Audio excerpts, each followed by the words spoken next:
আসসালামু আলাইকুম। আশা করি অনেক অনেক ভালো আছেন। আলহামদুলিল্লাহ, আজকে আমি দুটি বড়ি চারা রোপণ করব।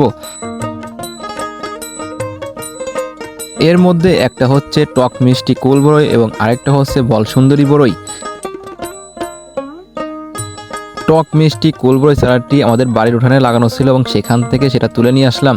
কারণ হচ্ছে এইটা আমরা এই সেলমুরগিং এখানে লাগাবো এবং এখান থেকে বল সুন্দরী বড়ই চারাটি উঠে আমরা ক্যানালের পাড়ে লাগাইতে হবে এবং এর জন্য আমরা এই চারা দুটি প্রথমে তুলে নিলাম এবং তারপর এখান থেকে জায়গা পরিবর্তন করতে হবে। আসলে বল সুন্দরী বড়ই গাছ বেশি একটা বড় হয় না, যার কারণে আমরা এখান থেকে তুলে ফেলবো এইটা।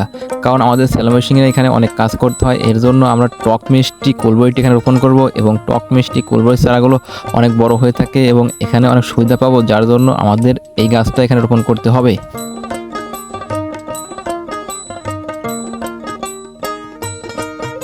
প্রথমে আমরা বাড়ির উঠান থেকে টক মিষ্টি কুলবড়ি চারাটি উঠে নিয়ে এসেছিলাম এবং এর মধ্যে আমরা বড় সুন্দরী বড়ি চারাটি উঠে ফেললাম। তারপর সেই গর্তের মধ্যে আমরা টক মিষ্টি কুলবড়িটি রোপণ করব।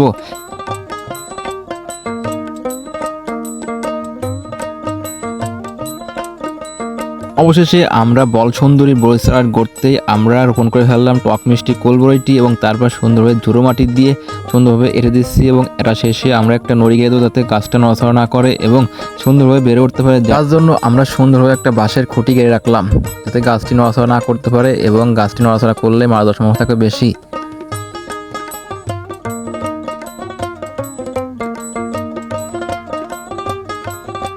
অবশেষে আমাদের একটি গাছ রোপণ করা কমপ্লিট হয়ে গেছে। তারপর সুন্দরভাবে খুঁটির সাথে বেঁধে আমরা এক বালতি পানি নিয়ে এসে গাছের গোড়ায় সুন্দরভাবে ঢেলে দিলাম।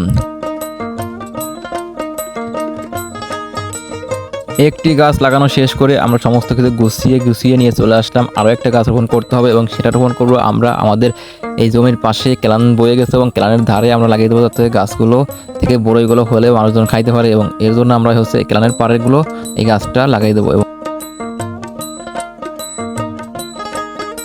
গাছটা লাগানোর সময় আমরা একটা যোগ দেখতে পাই এবং সেটাকে আমরা টুকরো করে কেটে ফেলি। তারপর সুন্দরভাবে গর্ত করে এবং গর্তের মধ্যে এক বালতি পানি দিয়ে রাখলাম। কারণ হচ্ছে এই গর্তের নিচে আমরা একটা ইঁদুরের গর্ত দেখতে পাই, যার কারণে হচ্ছে সুন্দরভাবে পানি দিয়ে মাটিটা আইটে রাখলাম।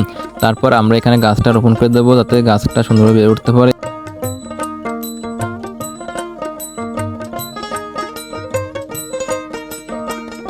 আমরা আমাদের জমির পাশে ক্লানের পাড়ের উপর এই গাছটা রোপণ করলাম এবং এই বল সুন্দরী গাছগুলো বেশি একটা বড় হয় না, ছোট সময় থেকেই বড় ধরা শুরু করে।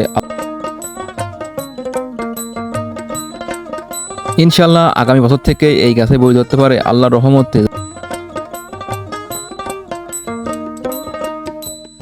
আমরা দুটি গাছ রোপণ করা কমপ্লিট করলাম। তারপর আমরা এই গাছের গোড়ায় এক বালতি পানি দিয়ে রাখলাম এবং পানি দেওয়া শেষ করে এখানে সুন্দরভাবে একটা বাঁশ দিয়ে দিতে হবে যাতে কোনো ছাগল গরু এসে গাছটা নষ্ট করে নিতে পারে।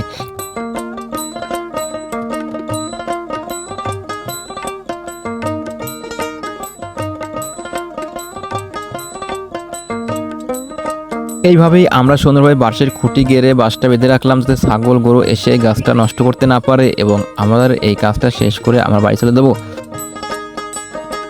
সবাই ভালো থাকবেন এবং আমাদের জন্য দোয়া করবেন। আসসালামু আলাইকুম।